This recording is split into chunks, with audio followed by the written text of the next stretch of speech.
Islamic গল্প এবং বাস্তব জীবনের মধ্যে একটি শক্তিশালী সংযোগ রয়েছে।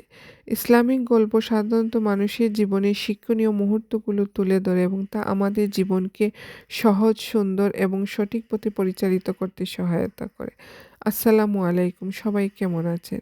আশা করি সবাই ভালো আছেন। আমি আরেকটি বড় ভিডিও নিয়ে আপনাদের সামনে হাজির হলাম। আশা করি শেষ পর্যন্ত দেখবেন।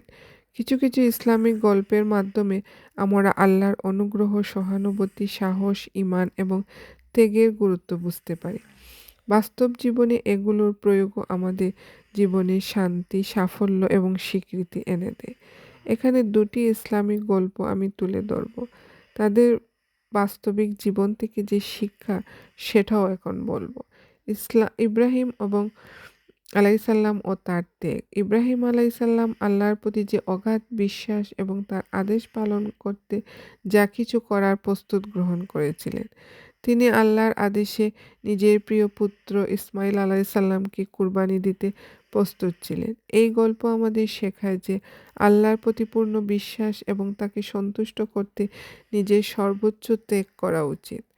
বাস্তব জীবনে যে শিক্ষা, এই গল্প আমাদের শেখায় যে জীবনে যখন কঠিন সময় আসে তখনই আল্লাহর প্রতি বিশ্বাস, শ্রদ্ধা রাখতে হবে এবং কখনো কখনো আমাদের সঠিক পথে চলতে গিয়ে কিছু ত্যাগ করতে হবে। তবেই আল্লাহ সঠিক সময়ে আমাদের সাহায্য করবেন। দ্বিতীয় যে গল্পটি হলো হজরত মুহাম্মদ সাল্লাল্লাহু আলাইহি সাল্লামের দয়া। হজরত মুহাম্মদ সাল্লাল্লাহু আলাইহি সাল্লাম ছিলেন অত্যন্ত দয়ালু এবং সহানুভূতিশীল।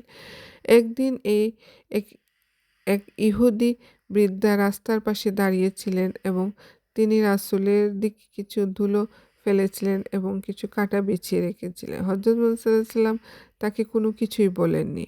কয়েকদিন পর যখন সেই বৃদ্ধা অসুস্থ হয়ে পড়লেন, তখন তিনি তার কাছে গিয়ে তার জন্য দোয়া করলেন এবং তাকে সাহায্য করলেন। এই ঘটনাটি তার দয়া এবং সহানুভূতির একটি উজ্জ্বল উদাহরণ।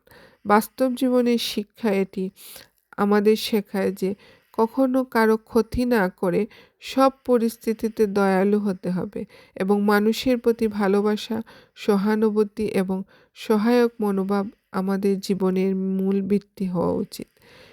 এ ধরনের গল্পগুলো আমাদের জীবনে বা বাস্তবিকভাবে প্রেরণা যোগায় এবং ইমানি শক্তি বৃদ্ধি করতে সহায়তা করে। আমি জানি সবার জীবনে এরকম ত্যাগ আছে এবং অনেক সহানুভূতিশীল মনোভাব আছে, অনেক ঘটনা, অনেক কিছুই আছে। সবাই যখন দেখবেন যে আমরা যখন কারো প্রতি দয়ালু হই, সাহায্য করি, তখন মনে অনেক শান্তি মিলে। এটাই হলো ইসলামের শান্তি। আশা করি আমার ভিডিওটা যদি সবার ভালো লাগে, লাইক, কমেন্ট এবং শেয়ার দিয়ে পাশে থাকবেন এবং আপনাদের মন্তব্য আমাকে জানাবেন। ধন্যবাদ।